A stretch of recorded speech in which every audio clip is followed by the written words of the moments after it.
DCM DK Shivakumar ವಿರುದ್ಧ ಅಕ್ರಮ ಆಸ್ತಿ ಗಳಿಕೆ ಆರೋಪ ಪ್ರಕರಣಕ್ಕೆ ಸಂಬಂಧಪಟ್ಟಂತೆ ಡಿಸಿಎಂ ಡಿಕೆ ಶಿವಕುಮಾರ್ಗೆ ಸಂಕಷ್ಟಗಳ ಮೇಲೆ ಸಂಕಷ್ಟ.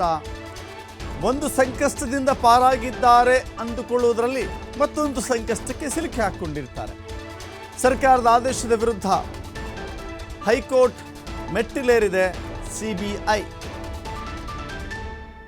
ಲೋಕಾಯುಕ್ತ ತನಿಖೆಗೆ ನೀಡಿದ್ದಂಥ ಆದೇಶವನ್ನು ಪ್ರಶ್ನಿಸಿ ಸಿಬಿಐ ಅರ್ಜಿ ಹಾಕಿದೆ.